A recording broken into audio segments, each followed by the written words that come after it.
Now ये एक news निकल के आ रही है आजकल और बहुत फेमस हो रही है। वो न्यूज़ क्या है कि आप ये जो देख रहे हो स्पेस क्राफ्ट, इस स्पेस क्राफ्ट का नाम है वॉयजर 1।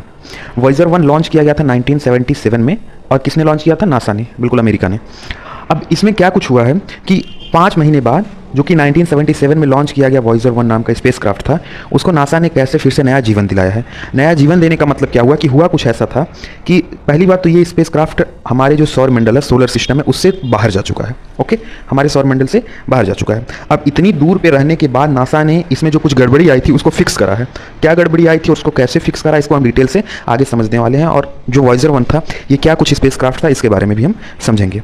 तो सबसे पहले आप ये आर्टिकल देखो, द गार्डियन का आर्टिकल है, और इसमें उन्होंने वही बात बोली है कि वॉयजर 1 जो था वो डाटा का ट्रांसमिशन जो है फिर से शुरू कर दिया है, और जो कि ये 46 साल पुराना स्पेस क्राफ्ट है। हिंदुस्तान टाइम्स का भी आर्टिकल आप देखोगे तो इसमें भी वही बात बोली गई है कि नासा का जो वॉयजर 1 था वो फिर से सेंड करना शुरू कर दिया है यूजेबल डाटा अर्थ पे, जो कि महीनों में ऐसा फिक्स करा गया, यानी 5 महीने में किया गया। करीब नवंबर में ये लास्ट डाटा अपना भेजा था, और उसके बाद इसमें कुछ गड़बड़ी आ गई थी, और फिर उसके बाद अभी अप्रैल में इसने ये डाटा को सही भेजना शुरू किया है। इस दौरान भी नवंबर से अप्रैल के बीच में भी ये डाटा तो भेज रहा था, लेकिन जो डाटा भेज रहा था वो हमारे यूज़ का नहीं था, हम उसको डिकोड नहीं कर पा रहे थे। तो यहाँ पे आप देखोगे कि नासा की जो लेबोरेटरी है JPL, उसने भी जो है ये पिक्चर साझा की हुई है। वहाँ के देखो आप साइंटिस्ट जो है सब बैठे हुए हैं, और जब इस इशू को उन्होंने सॉल्व कर लिया तो कैसे वो सब एक चीयरफुल मोमेंट को यहाँ कैप्चर करके वो एक्स पे जो है उन्होंने पोस्ट किया है इसको। तो क्या कुछ हुआ है इसको हम समझते हैं। हम इसको डीप में जाने से पहले हम आपको ऐसे ऊपर ऊपर से बता देते हैं, ऊपर ऊपर से समझते हैं क्या कुछ हुआ है। तो हुआ कुछ ऐसा है कि ये जो स्पेस क्राफ्ट है वॉयजर 1, ये 1977 में जब लॉन्च किया गया था ना, तो इसको लॉन्च किया गया था स्पेशली जुपिटर को और सैटर्न के जो है जो उसके सैटेलाइट्स हैं, उसके जो उपग्रह हैं, उसके बारे में जानकारी हासिल करने के लिए। और इसको मात्र 5 साल के लिए लॉन्च किया गया था कि बस ये 5 ईयर्स का मिशन होगा, लेकिन ये सर्वाइव करता रहा और आज तक ये सर्वाइव कर रहा है। करेंटली ये हमारे सोलर सिस्टम से बाहर जा चुका है, और इसने जो लास्ट टाइम अपनी जो एक इमेज भेजी थी अर्थ की 1992 में, तब की ये देखो, ये हमारी अर्थ है, ये अर्थ की इमेज इसने भेजी थी काफ़ी दूर से, और ये लास्ट इमेज है। इस इमेज के बाद इसका जो कैमरा था उसको बंद कर दिया गया है, क्योंकि इसकी बैटरी सेव रहनी जरूरी है, और ये निरंतर आगे बढ़ता जा रहा है आकाश की अनंत गहराइयों में। ये लास्ट इमेज थी, और आप देख सकते हो कि यहाँ पे डॉटेड हमारी अर्थ दिख रही है, और इस इमेज को हम बोलते हैं पेल ग्रीन इमेज। बहुत फेमस इमेज है ये, और अभी तक ये इंसानों द्वारा बनाई गई किसी ऐसी ऑब्जेक्ट से सबसे छोटी इमेज अर्थ की है। नाउ क्या कुछ हुआ है अब समझते हैं इसमें। तो आप यहाँ पे देखोगे कि साफ बोला गया है कि Earth's most distinct spacecraft, धरती की सबसे दूर जो है कोई रहने वाली जो स्पेस क्राफ्ट है वॉयजर 1, उससे एक बार फिर से कम्युनिकेशन स्टार्ट हो गया है। नासा ने ये कम्युनिकेशन स्टार्ट करा है, वहाँ के इंजीनियर्स ने काफ़ी महीनों तक काम किया है, और जो 46 साल पहले भेजा गया स्पेस क्राफ्ट था वो फिर से एक बार सही कर लिया गया है।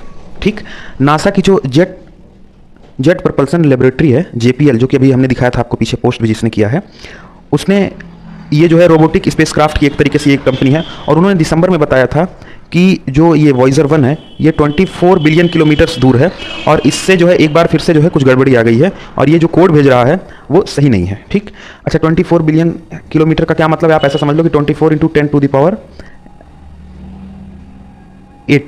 8 किलोमीटर दूर है, काफ़ी दूर होता है ये।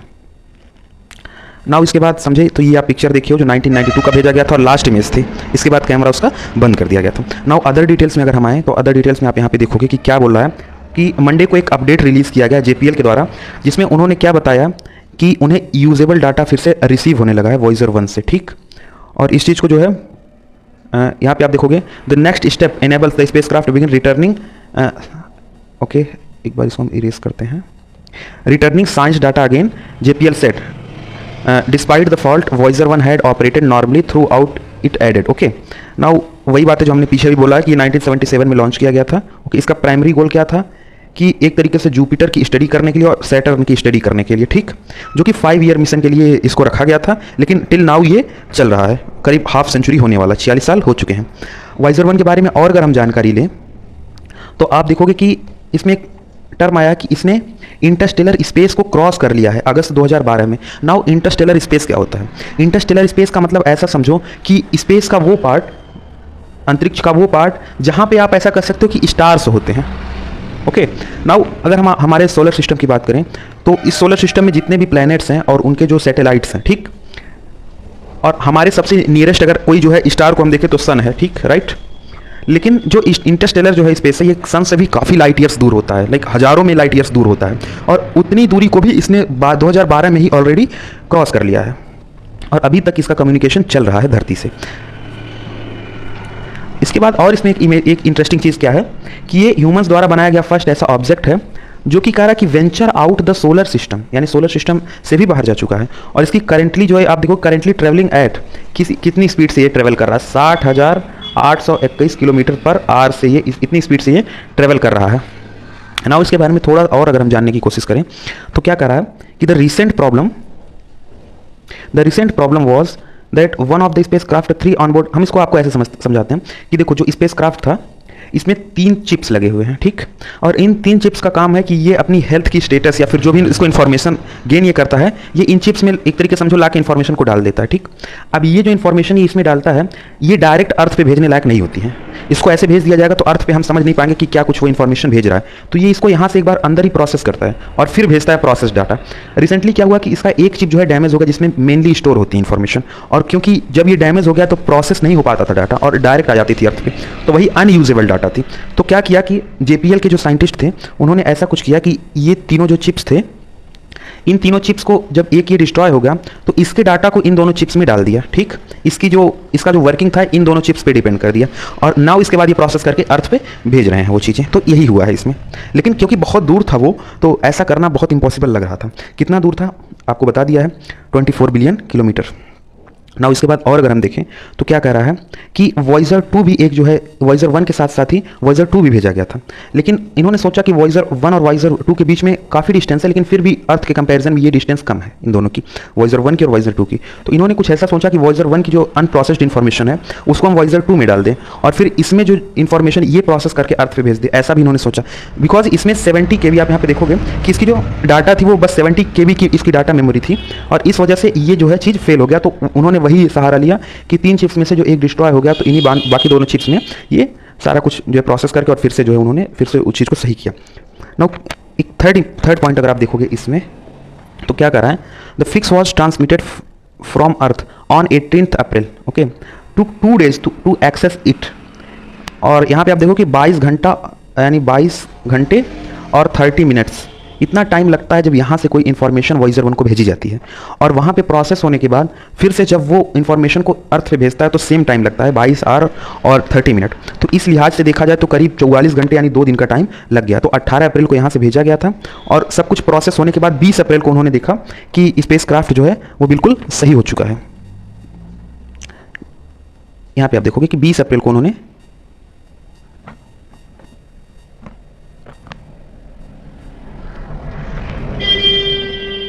20 अप्रैल को उन्होंने ये चीज़ देखा कि मॉडिफिकेशन जो है वो काम करने लगा है। अगर इसके जो है अलावा हम बात करें तो along side it's announcement JPL posted photos members, वही जो पीछे आपने फोटो देखा जो एक्स पे शेयर किया गया फोटो था, उसमें आप देख सकते हो कि किस तरीके से साइंटिस्ट क्लैप कर रहे हैं और चीयरफुल हैं। नाउ इसके बारे में अगर हम थोड़ा और यूनिक जानना चाहें कि ये जो मिशन था ये इतना इम्पॉसिबल सा क्यों था, इसके पीछे देखो आप एक जो है साइंटिस्ट रहे हैं, एस्ट्रोनॉट रहे हैं, कैनेडियन एस्ट्रोनॉट हैं जो रिटायर हो चुके हैं, जिनका नाम है क्रिस हैडफील्ड।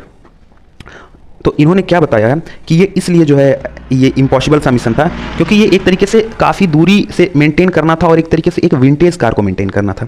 सपोज करो कि एक कंप्यूटर चिप जो कि किसी कार में लगाया गया था 1977 में, और आज वो फेल हो जाता है, और ऐसा इसके साथ ऐसा नहीं है कि वो लगाया गया था और फेल ही होता है, और वो प्रेजेंटली कहाँ है, वो इंटरस्टेलर स्पेस यानी 15 बिलियन किलोमीटर्स दूर है, और उसको यहाँ से ठीक करना है। तो फिर ये एक तरीके से काफ़ी ब्रिलियंट वर्क हो जाता है कि अगर इसको ठीक करते हैं तो ये एक तरीके से बहुत इम्पॉसिबल सा मिशन था, इतने दूर पे इतना पुराना जो है स्पेस क्राफ्ट को ठीक करना। Now Voyager 1 and Voyager 2 made the numerous scientific discoveries including taking details regarding the Saturn and revealing Jupiter also has rings which will, और यहाँ पे इन्होंने देखा कि वॉल्केनो भी है, ठीक। और इसके जो है ये बेसिकली भेजे गए थे इनके मून्स यानी इनके सैटेलाइट्स को जो है स्टडी करने के लिए, किसके सैटेलाइट को, जुपिटर की सैटेलाइट को, ठीक। और इन जो दोनों वॉयजर 1 और वॉयजर 2 ये दोनों जो स्पेस क्राफ्ट थे, ये अभी तक 23 नए जो है सैटेलाइट्स को खोज चुके हैं outer planets, okay, around the outer planets. तो आज का वीडियो इतना ही था, थैंक यू।